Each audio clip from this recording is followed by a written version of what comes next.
Back to our new show let's grow green with বাগান বন্ধু। আজকে আমরা আবার একটা নতুন এপিসোড নিয়ে চলে এসেছি, আর আজকে আমাদের সঙ্গে অতিথি হিসেবে আছেন মিস্টার অভিজিৎ সরকার। নমস্কার দাদা। নমস্কার। কেমন আছেন? ভালো আছি, খুবই ভালো। হ্যাঁ, আসলে এখন সময়টা আসছে, ফুলের সিজন আসছে কেবল আর কি আমাদের জন্য, সেই জন্য আর একটু মনটা বেশি ভালো আছে।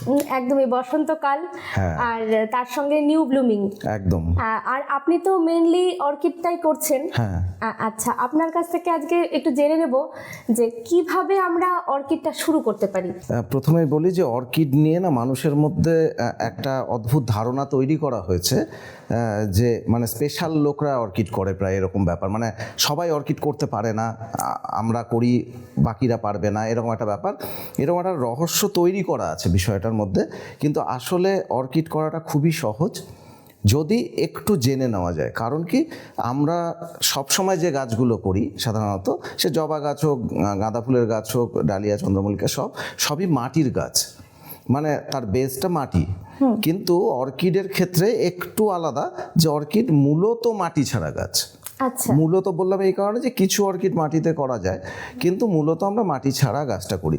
স্বাভাবিকভাবে সেক্ষেত্রে একটু তো জানার প্রয়োজন রয়েছে যে আমরা কিভাবে শুরুটা করতে পারি। অর্কিডের জন্য প্রথমেই বলবো যে গাছ নির্বাচন একটা ভালো ব্যাপার, যেটাকে একটু জেনে নিয়ে, মানে যারা জানেন তাদের কাছ থেকে শুনে নিলে সুবিধা হয়। মানে আমি যে কোনো জায়গায় অর্কিড ফুটে থাকতে দেখলাম, খুব ভালো লাগলো এবং আমি সাথে সাথেই নিয়ে চলে এলাম বাড়িতে, তাহলে হয়তো বাঁচাতে অসুবিধা হতে পারে।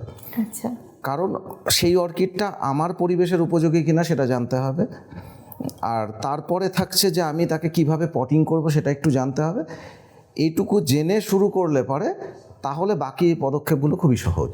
আচ্ছা, মানে অর্কিড তো নামটা শুনতেই বেশ একটু খটোমটো কঠিন ব্যাপার, এবং যা শোনা যায়, যারা অর্কিড চর্চা করেন তাদের কাছ থেকে যেটুকু শোনা যায়, শুনেই মনে হয় যে বাবা একটা ভয়ের ব্যাপার।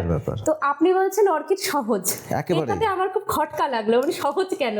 সহজ এই কারণে আমি বলবো, প্রথমতই আমাদের কিন্তু ক্রমশই জায়গা কমে আসছে, মানে বাড়িতে জায়গা কমা এবং মাটি কমে যাওয়া। কারণ বাড়ি এখন কম দেখা যাচ্ছে, এখন তো সব বাসা হয়ে গেছে। অর্থাৎ আমরা এখানে ফ্ল্যাট দেখতে পাচ্ছি বেশি, তো ফ্ল্যাট মানেই কিন্তু সেখানে মাটি জোগাড় করা বা মাটি পাওয়াটা খুব অসুবিধার হয়। সেই দিক থেকে আমি বলবো অর্কিড সেখানে কিন্তু একদম আদর্শ চয়েস, যে যেখানে আমি মাটি লাগছে না, এইভাবে আমি প্রচুর ফুল করতে পারি, খুব অল্প জায়গায় অর্কিড করা যায়।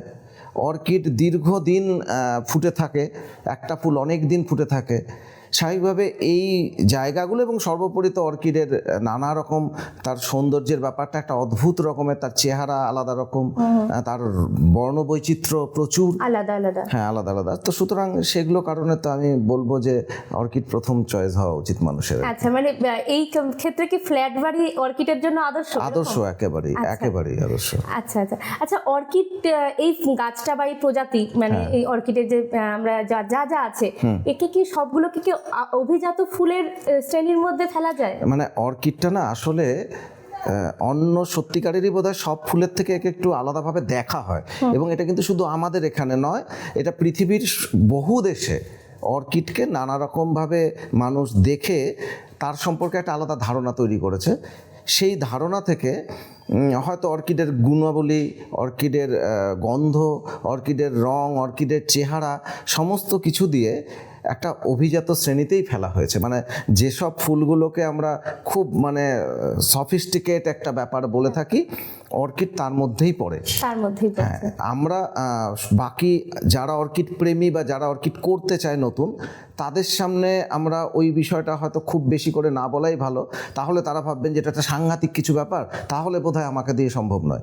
কিন্তু না, এই সাংঘাতিক ব্যাপারটা খুব সহজে বাড়িতে করা যেতে পারে।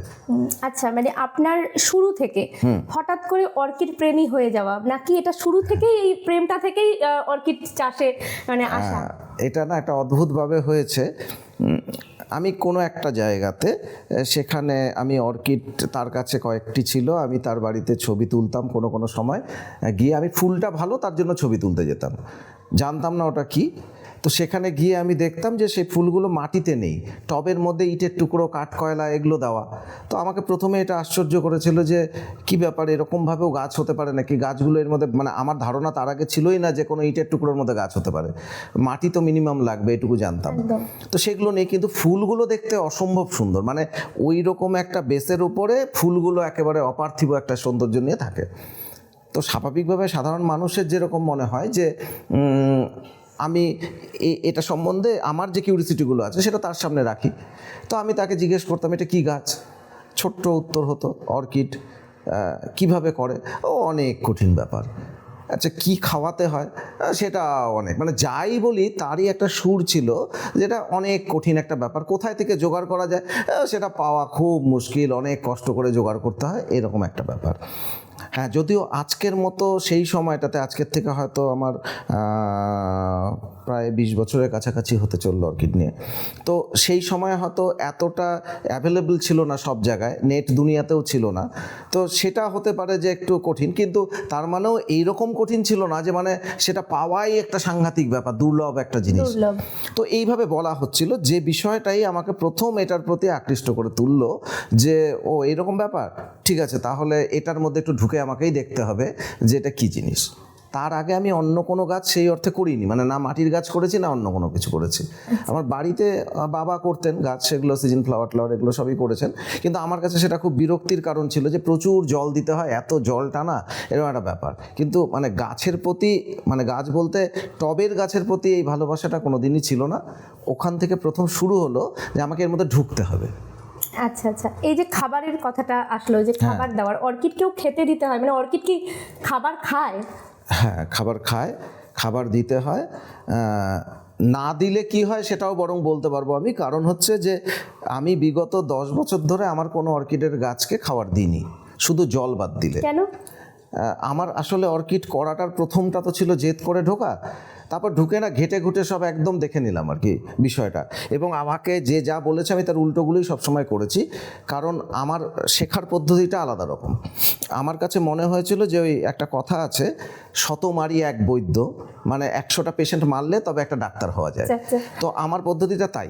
আমাকে যিনি প্রথম গাছ এনে দিয়েছিলেন, 5টা গাছ দিয়েছিলেন, ডক্টর তপন মিত্র, ওনার কাছে আমি কোনো কারণে কিছু টাকা পেতাম। আমি বলেছিলাম টাকা নেব না, তার বদলে আমাকে কিছু অর্কিড এনে দিতে হবে। তো উনি আমাকে 5টা গাছ এনে দিয়েছিলেন এবং আমাকে বলে দিয়েছিলেন এটা কাঠে লাগাবে, এটা মাটিতে লাগাবে, এটা ইটের টুকরোয় লাগাবে, এটা নারকেলের ছোবায় লাগাবে, এগুলো বলেছিলেন। আমি সব শুনেছিলাম, একটাও করিনি, আমি সব উল্টো উল্টো করেছিলাম। মানে উনি যেটা যেখানে বলেছেন আমি সেটাতে না করে অন্য দিকে লাগিয়েছি, এবং তারপর থেকে আমি এরকম কেন মনে হলো যে যেটা বলা হলো ঠিক তার উল্টোটা করব? কারণ হচ্ছে আমি নিজের মতো করে শিখতে চেয়েছিলাম। আচ্ছা আচ্ছা, শেখার। হ্যাঁ, গাছটা মারা যাবে কি বেঁচে থাকবে এটা আমার কাছে বড় কথা না, বরং মারা যাওয়া থেকে আসল শেখাটা যায়। তো আমি যেটা করেছিলাম ওটা করে এইবার আমি ওটাকে ভালো মতো অবজার্ভ করা শুরু করলাম। প্রত্যেকে মরার দিকে যাচ্ছে এবং কি করে মরছে সেটা আমি ভালো মতো একদম নোট করলাম আমার মাথায়। আচ্ছা, যে কোনো গাছ আছে এরকম যে আজকে বিকেল পর্যন্ত আমি দেখলাম সব পাতাগুলো এরকম সুন্দর দুটো দুটো করে সাজানো, এরকম সুন্দর আছে। কালকে সকালবেলায় দেখলাম গাছটার পাতাগুলো খটখট করে সব পড়ে গেল, ধরলাম আর পড়ে গেল সব। তারপর আর গাছটার কিছু নেই, তারপর আস্তে আস্তে গাছটা মরেই গেল, মানে আর কিছু থাকলো না। আবার কোনো গাছ আছে যেটা দীর্ঘ সময় ধরে পাতাগুলো আস্তে আস্তে সিঙ্ক করছে করছে করছে করছে, এক সময় গিয়ে মারা গেল।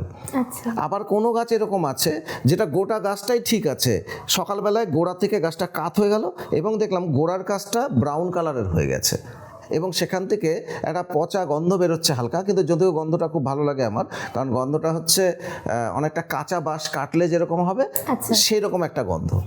কিন্তু সেটা বুঝতে শিখলাম যে এই গাছটা পচে যাওয়ার গন্ধটা হচ্ছে এরকম। তো এক একজন এক একভাবে মরে গেল। এবার আমার করতে আমি 5টাই মেরেছিলাম, একটাও বাঁচাইনি, সব কটাই মরলো। এবং আমি যখন দেখছি যে মরে যাচ্ছে তখন আমি বিকল্প কোনো ব্যবস্থা নিইনি, আমি আগে ওর মরাটাই দেখেছি কে কতটা সময় দিয়ে মরছে। এরপরে আমার শুরুটা হলো এখান থেকে, যে তাহলে আমাকে একটু অর্কিডটা নিয়ে জানতে হবে, অর্কিড আসলে কী জিনিস, কেন আমাকে বলেছিল কাঠে লাগাতে, কেন মাটিতে লাগাবো না। তো সেগুলো নিয়ে কিছু পড়াশোনা শুরু করি। করতে করতে তারপরে দেখলাম যে এই প্রশ্নটা অনেকেই করেন আর কি, যে অর্কিডে জল দিব কিভাবে, কতটা জল দিতে হয়, সেই প্রশ্নগুলোর উত্তর নেটে প্রচুর পেয়েছিলাম। কিন্তু আমি সেই প্রশ্নগুলোর উত্তরগুলো ওইভাবে গ্রহণ করিনি কোনো সময়, যে ওখানে একটা বলেছে উনি এক্সপার্ট আমাকে শুনে নিতে হবে, এরকম নয়। সেটাও আমি ভাবার চেষ্টা করেছি, যে লোকটা আমেরিকায় বসে বলছেন যে আমি সপ্তাহে একদিন গাছে জল দিই, এবং তিনি যেখানে গাছটাকে রেখেছেন আমি কি সেরকম জায়গায় রেখেছি? আমি কি সপ্তাহে একদিন জল দেওয়া পর্যন্ত গাছটা অপেক্ষা করবে আমার জন্য? ক্লাইমেট আলাদা আলাদা, তার হাওয়া চলাচল আলাদা আলাদা প্রত্যেকটা জায়গার এবং প্রত্যেকটা বাড়িতে, তার আলো পড়ার ব্যাপারটা আলাদা রকম, তার পটিং মিক্স আলাদা রকম। সে অন্যরকম একটা পটিং মিক্সে করে, সে ইটের টুকরো ওখানে হয়তো ওইভাবে পাচ্ছে না, সে অন্য কিছু ব্যবহার করছে, তার জল ধারণের ক্ষমতাটা আলাদা হচ্ছে। তো সুতরাং এগুলোর উপর বেস করে নিজের মতো করে একটা পদ্ধতি ঠিক করা শুরু করলাম, এবং একটা একটা করে আবার অর্কিড কেনা শুরু করলাম। আমি প্রথমে বুঝে গিয়েছিলাম যে সব অর্কিড দিয়ে শুরু করা যাবে না। যে অর্কিডগুলো সিম্পোডিয়াল গাছ, অর্থাৎ যার গোড়া থেকে একাধিক গাছ বেরোয়, সেই গাছগুলো আগে নিলে সুবিধে আছে কিছু, কারণ সেই গাছগুলোর মধ্যে কোনো একটা দিক মরতে শুরু করলে বাকি দিকগুলো তখন আমাকে সময় দিবে। কিন্তু যেটা মনোপোডিয়াল গাছ, মানে যার গোড়া থেকে সচরাচর গাছ বেরোয় না, একটাই গাছ উঠছে বড় হচ্ছে আস্তে আস্তে, সে মারা গেলে একটা গাছ ছিল একটাই মরে গেল, তাকে বাঁচানোর জন্য আমি বেশি সময় পাবো না হয়তো। তো যে কারণেই আমি ওইভাবে গাছ চয়েস করা শুরু করি, এবং তারপর আস্তে আস্তে একটার পর একটা গাছ বাড়তে শুরু করে। তারপরে প্রথম দিকে আমিও খাবার দিয়েছি, তারপর গাছ নিয়ে নানা রকম এক্সপেরিমেন্ট করেছি, নিজে হাইব্রিড করেছি, এখানে বসে কারো কাছে কিছু না শিখে, কোনো পড়াশুনো না করে, শুধু বুদ্ধি খাটিয়ে করে সাকসেসফুলি করা গেছে দেখলাম। তারপরে আস্তে আস্তে একদিন মনে হলো যে আমার ওকে বাঁচানোর তাগিদ যতটা, ওর কি বাঁচার তাগিদ ততটা আছে না, তার থেকে কম। তো তখন থেকে আমি ওর প্রতি অত্যাচার শুরু করলাম। তখন কি দেখতে পেলেন? ওর বাঁচার তাগিদ অনেকটাই বেশি, মানে আমাদের বাঁচানোর তাগিদের থেকেও ওর বাঁচার তাগিদ অনেক বেশি। আচ্ছা। কিন্তু কি হয় যে যদি ও কোনো কিছুকেই ওর অনুকূলে না পায়, তাহলে আমার যত্নটা তখনই দরকার। আচ্ছা। সেই জন্য আমি বলছি যে অর্কিড খুব সহজ জিনিস, ও আমার যত্ন খুব বেশি চায় না, কিন্তু ওর অনুকূল পরিবেশ লাগবে। অর্থাৎ অর্কিড না আসলে আমরা 3 ভাগে ভাগ করে নিতে পারি অর্কিডকে। ওটা পৃথিবীর সমস্ত অর্কিডকে আমরা 3টা বড় শ্রেণীতে ভাগ করতে পারি। একটা হচ্ছে কুল ক্লাইমেটের অর্কিড, যারা ঠান্ডাতেই হয়, ঠান্ডা মানে এরকম আমার এখানেও ঠান্ডা পড়ে, কিন্তু সেরকম নয়, আমার এখানে গরমও পড়ে প্রচণ্ড। কুল ক্লাইমেট মানে যেখানকার টেম্পারেচার সারা বছর 16 ডিগ্রির ভেতরে থাকে। আচ্ছা আচ্ছা। তার মানে সেটা 0-তেও নামতে পারে, 0 থেকে নিচেও নামতে পারে, কিন্তু 16-র উপরে সারা বছরে কোনো সময় ওঠে না। তো সেই জাতীয় অর্কিড এক ধরনের।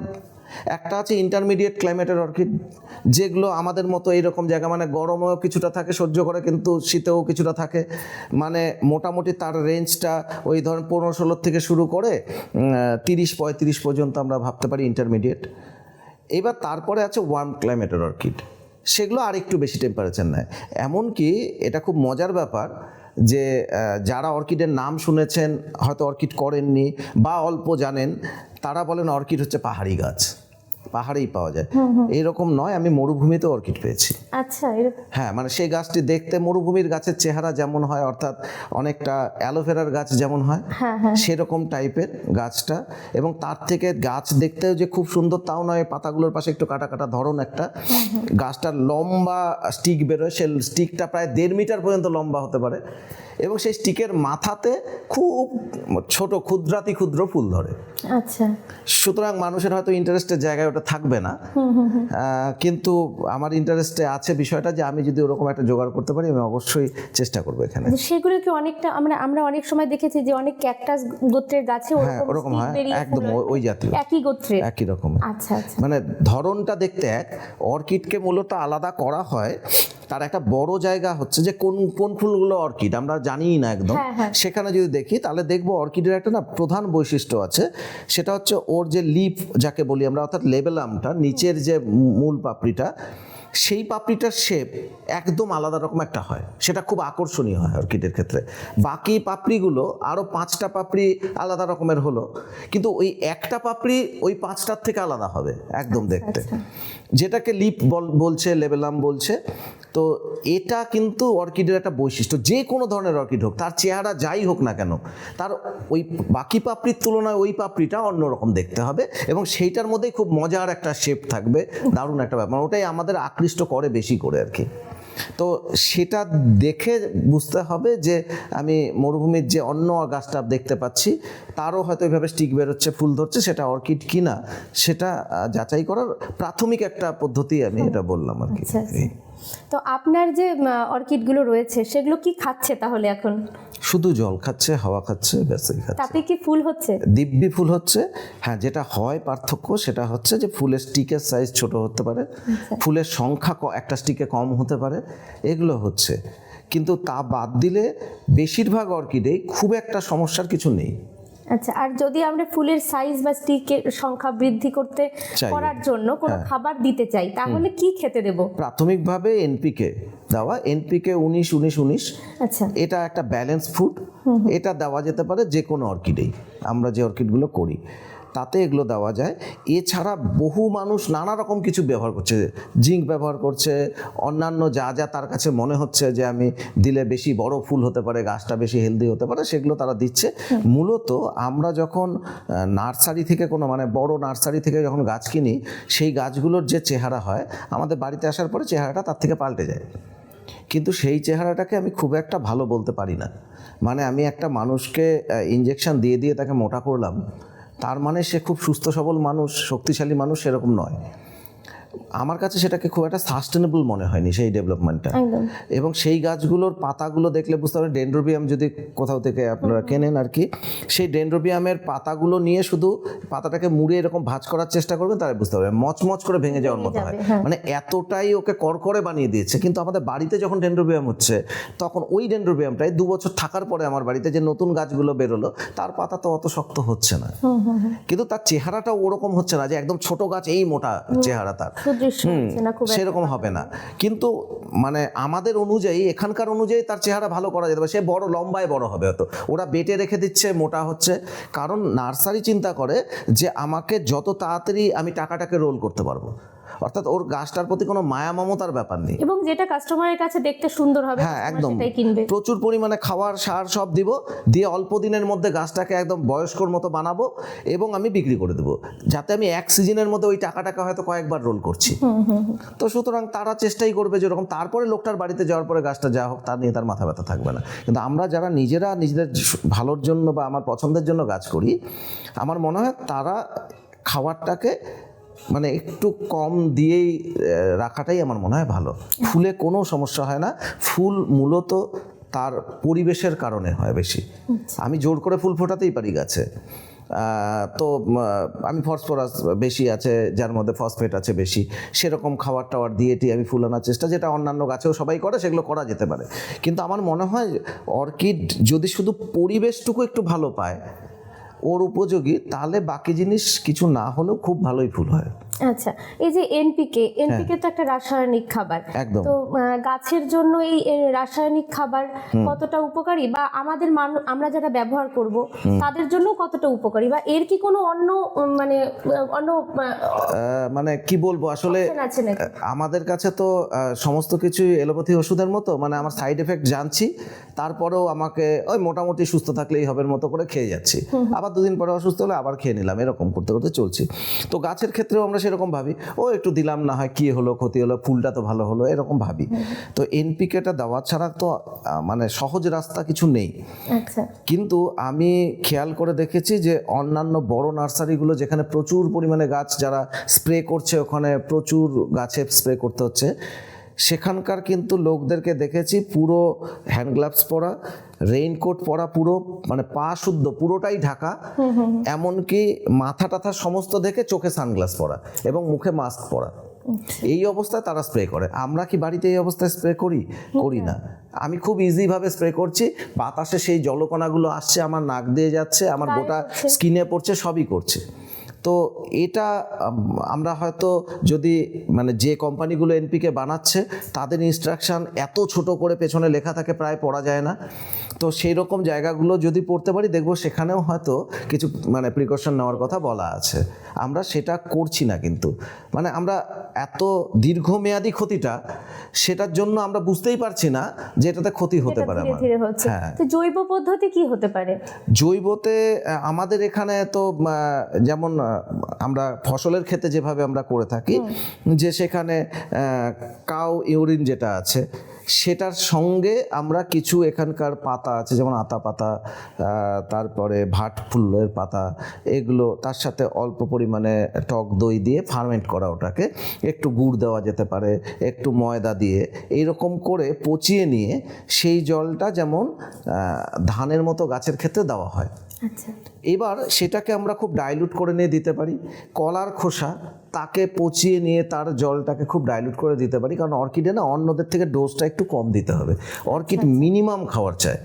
আমি এনপিকের কথা বলছি, যে এনপিকে যদি আমাকে গুলিয়ে দিতে হয় তাহলে 1 লিটার জলের মধ্যে মানে সবচেয়ে ভালো যে আমি 2 গ্রাম দেব 1 লিটারে, মানে আমার মনে হবে প্রায় কোনো কাজই হলো না, 1 চিমটি করে। সেটা আমি রিপিটেডলি ব্যবহার করছি, একটা সিজনের কয়েক মাস হয়তো ব্যবহার করলাম।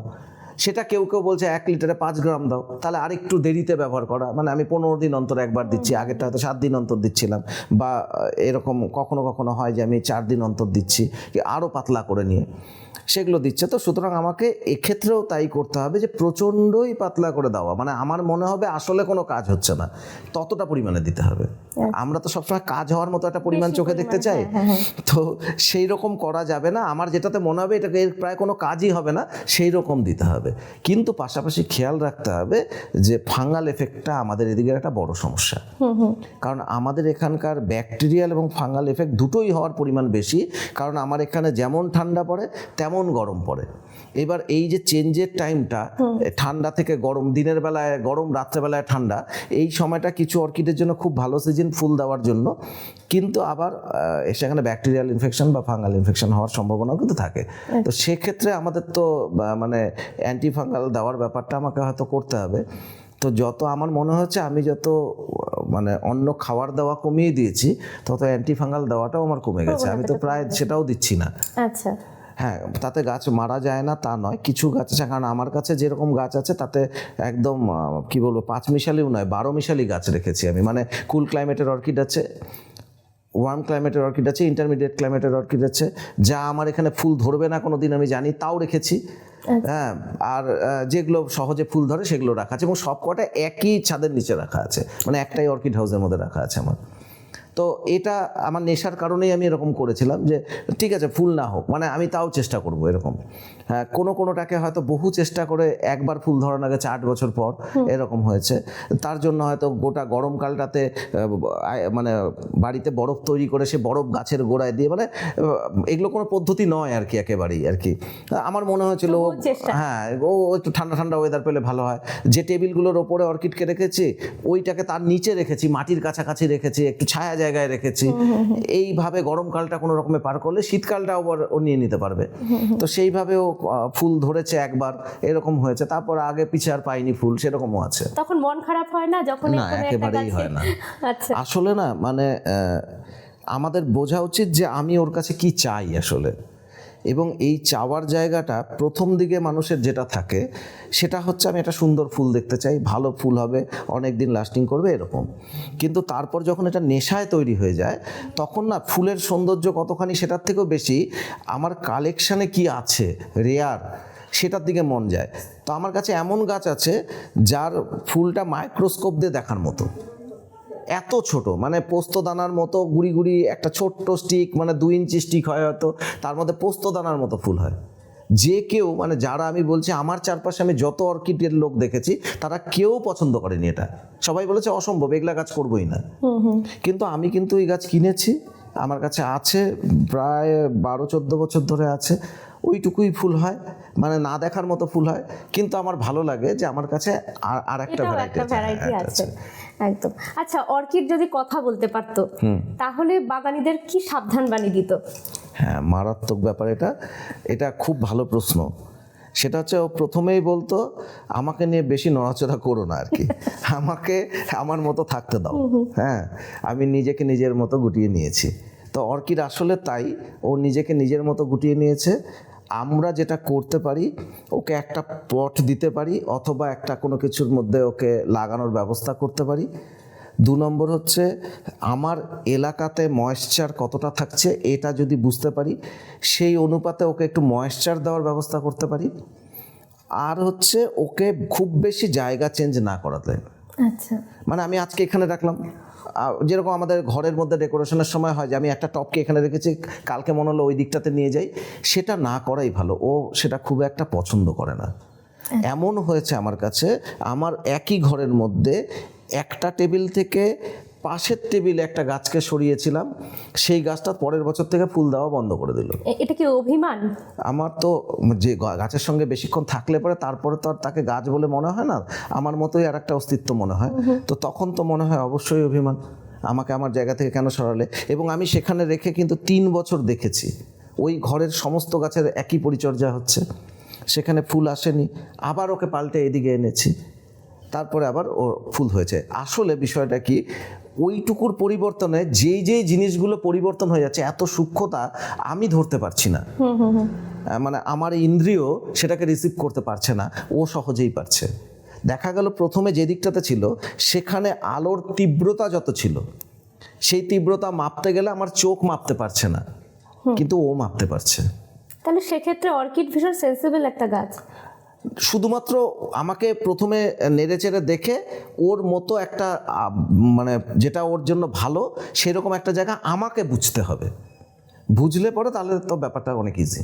এবার সব অর্কিড একরকম নয়, অনেকগুলোই আছে খুব সহজে হয়।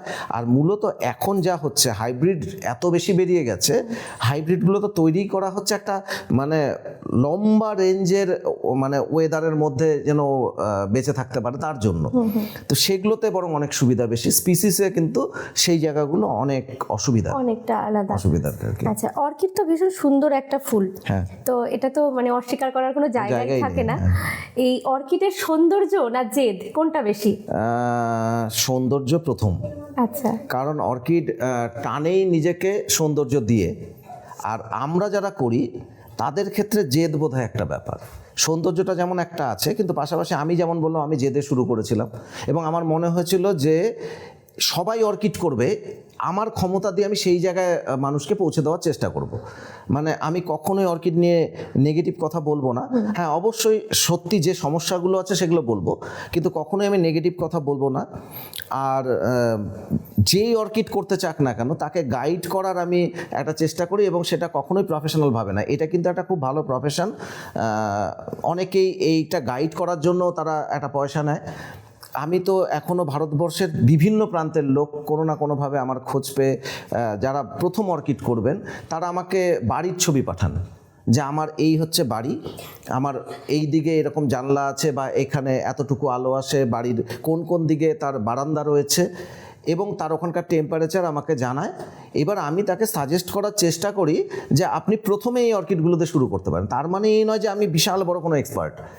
আমি যেহেতু নিজে এই যে বললাম মেরে শিখেছি, তাই আমি তারকে আগে এটা গাইড করার চেষ্টা করি যে আপনি এমন কোনো গাছ দিয়ে শুরু করবেন না যে গাছটা আপনার না জানার কারণে ওই ওয়েদারে বাঁচবে না। তাহলে কি হবে, তার শখটা ওখানেই শেষ হয়ে যাবে। অনেকের এরকম হয়েছে, প্রথমবার শখ করে অর্কিড কিনে 2টো গাছ বাঁচাতে পারেনি, ওখানেই ইতি করে দিয়েছে যে না এই গাছ বাঁচানো যায় না। আমি তাদের বলবো না, বিষয়টা এরকম নয়। প্রথমবার বাঁচানো যায়নি সেটা তার না জানার কারণে, অল্প একটু জেনে নিয়ে এবার শুরু করলে পরে বাঁচানো যাবে। এবং অর্কিড যেটা চায় না সেটা হচ্ছে যে ওভার ওয়াটারিং চায় না। আচ্ছা, কম জল হলে তাও ও ধীরে ধীরে মারা যেতে পারে, বেশি জল হলে তাড়াতাড়ি মরে যেতে পারে, একদম ভীষণ তাড়াতাড়ি মরতে পারে। কোনো কোনো অর্কিড এরকম আছে যে মানে হয়তো 2-3 দিনের মধ্যেই গাছটা পচে গেল, এরকম হয়ে যেতে পারে বেশি ওয়াটার হলে। তা সেক্ষেত্রে আমরা একটু কম কম জল দিয়ে চলি। আমি যখন বুঝতে পারছি না তখন আমি একটু কম জল দেব। সেইভাবে যদি আমরা এগোতে থাকি তাহলে আমি বুঝতে পারবো যে এই কম জল দেওয়াতে ও কতটা সতেজ আছে, তাহলে তারপরে আমি একটু বাড়াতে হলে বাড়াবো, এরকম।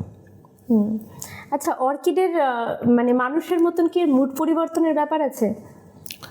মুড পরিবর্তন হয় কি না আমি জানি না, তবে পছন্দ না হলে তো ও মানে তার রেজাল্ট দেয় না, এটা একদম রিয়্যাক্ট করে আর কি। এটা মানে প্রচুর গাছের ক্ষেত্রে আমি দেখতে পেয়েছি আমার কাছে যে ও কিছুই পছন্দ করছে না, এই ওয়েদারটা পছন্দ করছে না, এই রোদটা, মানে আসলে কথাগুলো না সবই হচ্ছে আমরা তো ভাববাদী মানুষ, তো ভাবের কথাই বলছি এইভাবে যে আমি অর্কিডের দৃষ্টিভঙ্গি দিয়ে বলছি। আসলে ওর পছন্দটা খুব লিমিটেড জিনিস, সেই পছন্দটা আমি ওকে দিতে পারছি না যখন, তখন ওর মধ্যে বিভিন্ন চেঞ্জগুলো আমি দেখতে পাচ্ছি। এবার সেটাকে যদি আমার মনে হয় ও আমার উপর রাগ করছে বা অভিমান করছে তাহলে তাই, আর যদি আমি মনে করি না গাছটার অসুবিধে হচ্ছে একটা, সেই অসুবিধাটা যেহেতু ও আমার কাছে থাকে তাহলে আমার অসুবিধাটা দেখা দরকার, তাহলে আমি দেখতে পারি। একদম। এবার আমার ক্ষেত্রে যেমন কি হয় যে আমার ওকে নিয়ে খেলাটা আসলে আমার টার্গেট। আচ্ছা। এবার খেলাতে যা হয় আর কি, যে আমি ওকে কষ্ট দিই তার মানে এই নয় যে ও আমার শত্রু, কিন্তু আমার যে সবসময় ওকে খুব আনন্দে রাখতে ইচ্ছে হয় এরকমও নয়, কারণ ওকে জানার ওটাই সবচেয়ে ভালো রাস্তা, ভালো পদ্ধতি। হ্যাঁ, যে আমি ওকে কষ্ট দিচ্ছি, ওর কি কি চেঞ্জ হচ্ছে সেটা যদি আমি বুঝতে পারি তাহলে আমি আগামীতে ওকে কষ্ট দেব না, আমি জানবো যে এইটা না দিয়ে অন্যটা করলেও ভালো থাকে, ভালো থাকবে। মানে প্রাথমিকভাবে একটু কষ্ট পেলেও পরবর্তীতে তার জন্য আমার শেখাটা হয়, আমাদের শেখাটা হবে বেশ সুন্দর হয়। একদম। আর এই অর্কিডের জন্য মিডিয়াটা তাহলে ঠিক কিরকম হবে? দেখুন, অর্কিডের মিডিয়া নিয়ে বহু রকম কথা আছে। আমি এমন গাছকে এমন মিডিয়াতে করেছি যে মিডিয়াতে কেউ বলবে না কোনোদিন করতে। আচ্ছা। ক্যাটলিয়া এমন একটা অর্কিড, খুব ভালো ফুল হয়, অনেক বড় সাইজের ফুল হয়। ক্যাটলিয়া সবাই বলেছে যে এটা ইটের টুকরো কাঠকলা সবচেয়ে ভালো, কেউ ছোবার মধ্যে করছে। আমরা যারা নার্সারি, বাইরের নার্সারিগুলো থেকে আসে যেখানে ইট এত পরিমাণে অ্যাভেলেবেল নয়, তারা নারকেলের ছোবার মধ্যে করে। নারকেলের ছোবা এমন একটা মিডিয়া যে নিজে ভিজে থাকে, জল বেশি থাকবে না হয়তো, কিন্তু ও ভেজা ভেজা থাকবে দীর্ঘ সময়, ও শেকড়টাকে ময়েশ্চার দিতে পারে। তো সেই কারণে সেইভাবে আসে। আমি ক্যাটলিয়াকে মাটিতেও করেছি, আচ্ছা, সেটা দেখার জন্যই, কিন্তু দীর্ঘ বছর মানে অনেক বছর ধরে ক্যাটলিয়াটা মাটিতে, মানে টবের মধ্যে মাটি দিয়েই করেছি। হ্যাঁ, এবার আমাকে কিছু জিনিস বুঝতে হয়েছে, কিছু আমার মতো টেকনিক অ্যাপ্লাই করতে হয়েছে।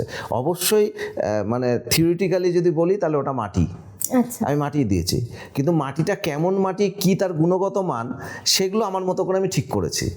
সেটা এক্সপেরিমেন্টের কারণে, কারণ মানে এগুলো কেন মাটিতে করতে পারবো না সেটা যদি জানা থাকে তাহলে সুবিধা হয়। সেটা হচ্ছে এই কারণে যে অর্কিডের শেকড়টা না একটা দেখার মতো জিনিস। অর্কিডের, যে কোনো অর্কিডের শেকড়ের ভেতরে একটা শক্ত কর্ডের মতো অংশ থাকে, সুতোর মতো একটা অংশ থাকে, সেটা শক্ত, আর তার চারপাশে একটা কোটিং থাকে, যে কোটিংটা স্পঞ্জি টাইপের। অর্কিড মূলত জলই চায় না, ও ময়েশ্চার চায়। আচ্ছা, শুধু আর্দ্রতা পেলেই হয়। সেই জন্য বেশিরভাগ গাছে থাকা অর্কিড বা পাথরের উপরে থাকা অর্কিড যেগুলো আছে সেগুলো কিন্তু, বা পাতা পচার মধ্যে যে অর্কিড হয়, কেউ জল চায় না, যে ওর গোড়াতে জল স্টোর হোক, এটাও চাই না, কারণ ও ওই ময়েশ্চারটুকু পেলেই ওর ওই বাকিটা দিয়ে স্পঞ্জের মতো চুষে নিতে পারে। আচ্ছা। যেগুলো টেরেস্ট্রিয়াল অর্কিড আছে তাদের ক্ষেত্রে একদম, যেগুলো লিথোফাইট আছে তাদের ক্ষেত্রে একরকমভাবে হয়, কিন্তু সবার শেকড়গুলো একরকমের নয়। কারো শেকড় ধান গাছের মতো সরু, কারো শেকড় মোটা, অনেকটাই মোটা, প্রায় আঙুলের মতো মোটা, এরকম। কিন্তু প্রত্যেকের ধরনটা কিন্তু ওটাই, যে ওই ভেতরে একটা কর্ড আছে, ওপরে একটা স্পঞ্জি কোটিং আছে, মানে সেখান থেকে আর্দ্রতা নিতে পারে। এবার যদি আমি আর্দ্রতা দিতে পারি তাহলে জল দেওয়ারই দরকার নেই। আচ্ছা আচ্ছা, মানে আমরা জলটা দিচ্ছি, আমরা পদ্ধতিটা এরকম করে নিলাম যে ওর পটের মধ্যে পটিং মেটেরিয়াল থাকবে, কিন্তু পটটা প্রচুর ফাঁকা থাকবে, গোটাটাই প্রায় ফাঁকা। এবার পটের মধ্যে জল দিলাম, সমস্ত জলটাই বেরিয়ে গেল, মিডিয়াটা ভিজে থাকলো একটু, সেই ভেজা ভেজাটার মধ্যে থেকে ওর শেকড় ওই মাঝখানে থাকলে পরে ওখান থেকে আর্দ্রতাটা নেবে। এইবার সেইটা অনুযায়ী আমি ঠিক করব যে আমি কি পটিং মিডিয়া ব্যবহার করব, যেটা আমার কন্ট্রোলে, আমি যাতে জল দিয়ে কন্ট্রোল করতে পারবো যে হ্যাঁ জল জমে থাকবে না, আর্দ্রতা থাকবে, তাহলে আমি সেরকম মিডিয়া ব্যবহার করব। সেরকম কি হতে পারে? নারকেলের ছোবা আছে, ইটের টুকরো আছে, কাঠকয়লা আছে, আমি যদি পোড়ামাটির গোল গোল বল বানিয়ে নিতে পারি তাহলে সেটা দিয়ে ব্যবহার করতে পারি। তো কারণ যে কোনো কিছু যা কিছুটা জল চুষে রাখে সেরকম জিনিস ব্যবহার করতে পারে। আমি স্কচ ব্রাইটও ব্যবহার করেছি। আচ্ছা, আমার কাছে মনে হচ্ছিল ও তো জল ধরে রাখে, তা স্কচ ব্রাইটের মধ্যে আমি অর্কিডটাকে বেঁধে দিলে কি সমস্যা, উপকার পাওয়া গেছে। একদম একদম, কোনো এগুলো নিয়ে কোনো ব্যাপার নেই। মানে এইগুলো না কিছু মানুষ একেবারে, আমার মনে হয় যে ওইরকম আলাদা করে এইরকম না করলে হবে না, এইরকম নেই। যার মধ্যে কিছু ইনোভেটিভ ব্যাপার থাকবে সে চেষ্টা করবে, শুধু আমি বলেছি বুঝতে হবে বুঝে অর্কিড করে বেশিরভাগ লোকই না, 90% লোক না বুঝে অর্কিড করে। 10% লোক হয়তো বুঝে অর্কিড করছে, মানে আমি এটা কেন দিচ্ছি সেটার মানে সে জানে না। সে জানে তার পূর্বপুরুষ বলে দিয়েছে তাকে এরকম করতে হবে, তাকেও জিজ্ঞেস করলে সে বলবে আমারও পূর্বপুরুষ বলেছে যে এটা দিতে হয়। কেন দিব? আমি যদি না দিই তাহলে কি হবে? দুটো গাছ না হয় মারলামই, আমি মেরেই দেখলাম, তাতে কি হবে সেটা নিয়ে মানে ভাবছি না। আসলে দুটো গাছ মারবো এইটা তো একটা ভয়ের লাগে আর কি। হ্যাঁ, টাকা ইনভেস্ট করাটা না, কিন্তু যখন আমার বক্তব্য হচ্ছে আমি যদি ভালোবাসি না, কেউ কাউকে, মানুষও যদি কাউকে ভালোবাসে, সে তার প্রেমিকা কিন্তু কিসে খুশি থাকবে, সে পাগলের মতো জিনিস দেওয়ার চেষ্টা করে, তার সামর্থ্যের বাইরে দেওয়ার চেষ্টা করে। তো সুতরাং সেখানে যেমন কিপটেমি নেই, তা আমার এই ভালোবাসাটাও একদম ওই লেভেলের ভালোবাসা যেখানে আমারও কিপটেমি নেই। ওখানেও আমার রাগ আছে, এখানেও আমার এর প্রতি রাগ আছে, ওখানেও অভিমান আছে, আমারও অভিমান আছে, ওখানেও কষ্ট দেওয়া আছে, আমারও কষ্ট দেওয়া আছে। আমি টোটালটাকে একই রকমভাবে দেখি। সেই জন্য শুধু অর্কিড, কিন্তু আমি যে গাছ করি তা নয়, মানে অর্কিড রিলেটেড আমি পৃথিবীর বিভিন্ন দেশের অর্কিডের উপরে যে পোস্টাল স্ট্যাম্প বেরিয়েছে আমি সেগুলো কিনেছি। মানে এক প্রকার ভালোবাসার একটা জায়গা। হ্যাঁ, মানে অর্কিড বিষয়টা, অর্কিড নামটাই আমার কাছে একটা ভালোবাসার জায়গা। তো সুতরাং আমি সেটা রিলেটেড বিভিন্ন কিছু, আমি টি শার্টের মধ্যে নিজের বাড়ির অর্কিডের ছবি ছেপে সেটা পরে বেরিয়ে গেলাম। তো এটা কিন্তু আমার মনে হচ্ছে অর্কিড যেন সমস্ত কিছু দিয়ে আমার সঙ্গে যদি জড়িয়ে থাকে, হ্যাঁ, সেটা আমার ভালো লাগার জায়গা। এবং সেই জন্য আমি এমন গাছ কিনেছি মানে যার দাম তখন ভারতবর্ষের মার্কেটে একটা মাত্র জায়গাটায় গাছটা পাওয়া যাচ্ছিল, সেখানে 16,000 টাকা গাছটার দাম ছিল। আমি গাছটা কিনেছি, 10 বছর হয়ে গেছে, এখনো একটাও ফুল পাইনি, কিন্তু আমি গাছটা কিনেছি কেন? আমার কাছে আছে ওটা, ও আমার কালেকশনের আর একটা গাছ বাড়লো। তো এটা, এই পাগলামিগুলো করতে হয় এবং করেছি এক সময়। হ্যাঁ, প্রচুর টাকা নষ্ট করেছি এর পেছনে আর কি, দিয়ে দেখার চেষ্টা করেছি নানাভাবে। যেমন করে আমি হাইব্রিড করেছি অর্কিড, আমি নিজে শেখার জন্য করেছি, কারো কাছ থেকে শিখে নয়, কিছু না, আমার কাছে মনে হয়েছে আমি করে দেখি না খেলে। তো আমি সেগুলো করে দেখলাম যে হ্যাঁ, হাইব্রিড করা যাচ্ছে।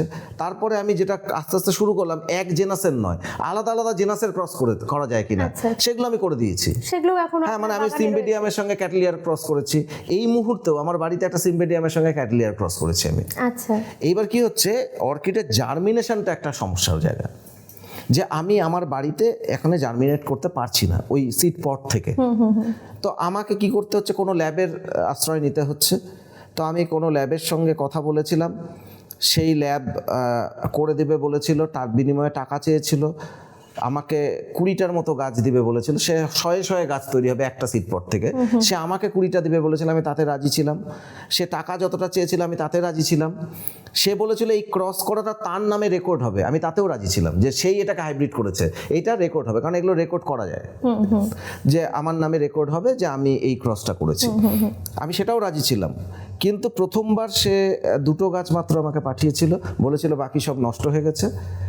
আর তারপরে আমি একটা খুব ভালো ক্রস আমার হিসাবে ছিল, খুব ভালো ক্রস করেছিলাম আমি, ডরিটিসের সঙ্গে ফিলোনপসিসের একটা ক্রস করেছিলাম স্পিসিসের। সেই ক্রসটার যখন সিডপট পাঠিয়েছিলাম তখন সে বলল পুরোটাই নষ্ট হয়ে গেছে, এবং টাকাও আমি দিয়েছিলাম। কিছুদিন পরে আমি দেখেছিলাম, কিছু মাস পরে, যে সেই ক্রসের গাছ মার্কেটে 2,500 টাকা করে এক একটা গাছ বিক্রি হচ্ছে। তো খারাপ লেগেছিল, যে আমার মনে হয়েছিল ক্রসটা আমি করেছিলাম, কিন্তু আমাকে 2টো গাছও দেওয়া হলো না, আমাকে বলা হলো পুরোটাই নষ্ট হয়ে গেছে। তো তারপর থেকে আমি জার্মিনেট করার চেষ্টা করিনি। এই যে ক্রস করতে পারছি, এটাও আমার কাছে একটা মজার জায়গা, যে আমি একটা সিম্বিডিয়াম একেবারে আলাদা জেনাস, তার সঙ্গে আমি ক্যাটলিয়া বা আমি ফিলোনপসিসের সঙ্গে ডরিটিসের, আমি ভ্যান্ডার সঙ্গে আমি অন্য আর একটা কিছুর এপিক্যাটলিয়া বা কোনো কিছুর ক্রস করতে পারছি, সেটা আমার কাছে একটা আনন্দ দেওয়ার ব্যাপার। তো আমি ক্রস করছি, সিড পট তৈরি হচ্ছে, দেখছি, তার গায়ে ট্যাগ লাগিয়ে লিখে রাখি অনেক সময় এটা এত তারিখে ক্রস করেছিলাম। এবার সেই পটগুলো না ম্যাচিওর হওয়ার আবার একটা টাইম থাকে। কোনো পট হয়তো 6 মাসে ম্যাচিওর হয়, কোনো পট দেখা গেলো ম্যাচিওর হতে 1.5 বছর সময় লাগে। তো আমি সেটাও দেখছি, সেটাই ভালো লাগছে আর কি। একটা পট ঝুলে আছে 1.5 বছর ধরে, 1.5 বছর পরে একদিন হঠাৎ করে দেখলাম পটটা হলুদ হয়ে গেল, বুঝলাম এখনই ফাটা হবে আর কি। তারপরে যদি 2-4 দিনের মধ্যে কোনো স্টেপ না নিই, তাদের একদিন ফেটে গেল এবং ভেতর থেকে ধুলোর মতো সব রেণুগুলো বেরিয়ে ছড়িয়ে গেল। আচ্ছা, তো বেরিয়ে আমার বাড়ির বাতাসে মিশে গেল, আমার ভালোই লাগলো আর কি। আচ্ছা, অর্কিড গাছকে দেখে কখন, মানে কি দেখে ঠিক বলা যাবে যে গাছটি সুস্থ আছে, পাতা না শেকড়? প্রথম তো শেকড় তো বেশিরভাগটা নিচের দিকে চলে যায় পটে লাগালে পরে। আসলে অর্কিডের শেকড় এক্সপোজ অবস্থায় যদি থাকে সেটাই ভালো, যতটা এক্সপোজ হবে।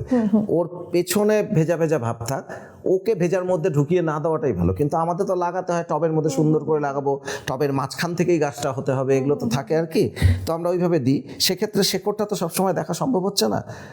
পাতা ওকে বোঝার একটা জায়গা, আচ্ছা, যে খুব ভালো মতো একটা সুস্থ গাছ যখন আমি লাগাবো তখন তার পাতাগুলো দেখে প্রায় মনের মধ্যে রেকর্ড করে রাখতে হবে একদম, যে পাতাটা এইরকম আছে। দিন দিন পাতাগুলোর মধ্যে কোনো পরিবর্তন আসছে কিনা, গাছের কাণ্ডটার মধ্যে বৃদ্ধি নিয়ে কোনো সমস্যা হচ্ছে কিনা, এগুলো দেখেই কিন্তু বুঝতে হবে যে শেকড়ে কোথাও গণ্ডগোল আছে। এবং সেটা যত তাড়াতাড়ি বোঝা যায় ততই ভালো। অনেক গাছের ক্ষেত্রে প্রায় বোঝা যাচ্ছে না।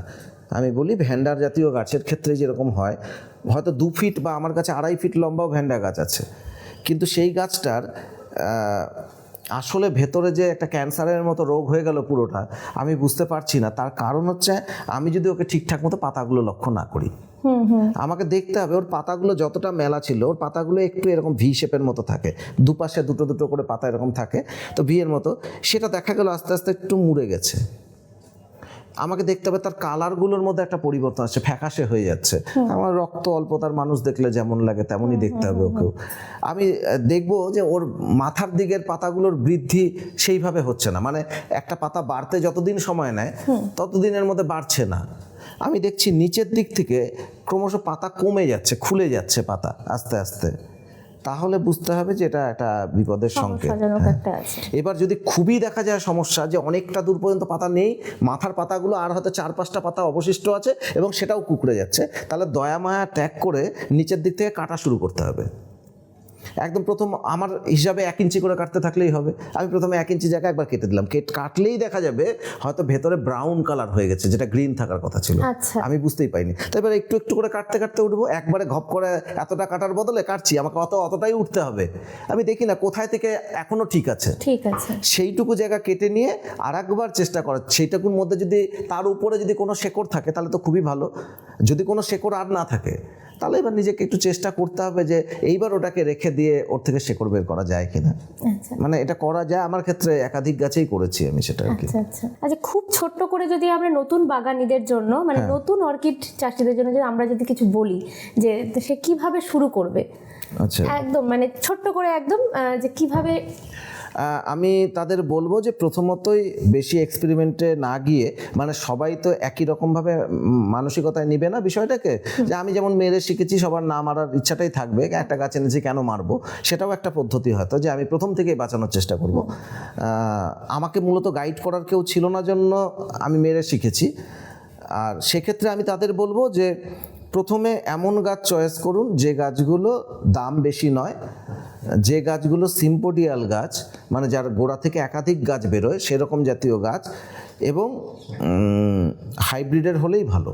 আচ্ছা, কারণ কি হাইব্রিডের গাছকে বাঁচানোটা তুলনামূলক সহজ হবে শুরুতে, তো সেই জাতীয় গাছকে চয়েস করতে হবে। এবার তারপরে পটিংয়ের তো আমি বললামই, মোটামুটি এরকম মিডিয়া দিয়ে পটিং করা দরকার।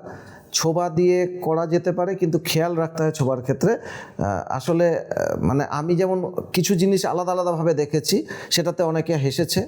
যেমন আমার কাছে মনে হয়েছিল আমার এখানকার পাতা পচা আর পাহাড়ের পাতা পচা এক নয়, এটা লোকের হাস্যকর মনে হয়েছিল। আমি পাহাড় থেকে 1 বস্তা পাতা কিনেছিলাম পচা, সেটা শুনে একজন বললো পাতা পচাও কিনতে হয়, আমার বাড়িতে যা কত পাতা পচে আছে, আমি তো ওগুলোই ব্যবহার করি গাছে। মাটির গাছে পাতা পচা ব্যবহার করাটা একরকম, কারণ সেটা মাটিই হবে লাস্ট পর্যন্ত মিশে। কিন্তু শুধু পাতা পচার মধ্যে যদি অর্কিড লাগাতে হয়, সেই পাতা পচাকে পাতা পচা অবস্থাতেই তার চেহারা থাকতে হবে। সেটা পচে গিয়ে গোবরের মতো হয়ে গেল, তাহলে কিন্তু গাছ তাড়াতাড়ি নষ্ট হবে। আচ্ছা আচ্ছা। সুতরাং আমি সেটা আমার মনে হয়েছিল, আমার এখানে যে গাছগুলো হয় তার যে পাতা পড়ে, তার যা ফাইবার, সেই ফাইবার পচলে যা পাতা পচা যতদিন পর্যন্ত ঠিক থাকবে জলের মধ্যে, তার থেকে পাহাড়ের পাতা পচাগুলো দীর্ঘদিন ঠিক থাকে। তো সুতরাং আমি সেইভাবে প্রথমে 1 বস্তা পাতা পচা ওখান থেকে কিনে যেই গাছগুলো পাতা পচার মধ্যে করব ঠিক করেছিলাম, সেগুলো করে দেখেছিলাম। তো তাতে আমার কাছে আলাদাটা মনেই হয়েছে। যারা হেসেছিল তারা হয়তো এখনও হাসবে, তারা দেখেনি কোনোদিন সেটাও পরীক্ষা করে। ঠিক তেমনই নারকেলের ছোবা, আমার কাছে মনে হচ্ছে এখানকার নারকেলের ছোবা আর কেরালার নারকেলের ছোবা এক নয়। আলাদা। হ্যাঁ, এখানকার নারকেলের ছোবা যত তাড়াতাড়ি পচে যাবে সেটা তার থেকে দেরিতে পচবে, কারণ সেগুলোর থিকনেস অনেক বেশি। ছোবাগুলো আমাদের এখানে অত মোটা মোটা হচ্ছে না, আর অত পেটা টাইপের হয় না। মানে আমরা বাঁধাকপি দেখলেই তো বুঝতে পারবো, সবই তো বাঁধাকপি, কোনোটা খুব একদম টাইট বলের মতো থাকে, কোনোটা ঢিলে ঢিলে থাকে। তো সুতরাং আমার এটার ক্ষেত্রে পার্থক্যটাই বা কেন আমি মানবো না, আমি সেটাই জানি না। আমি দেখেছি যে কেরালার দিকে নারকেলের ছোবা শুদ্ধ নারকেলকে কেটে নিয়ে বিভিন্ন রকম জিনিস বানানো যায়।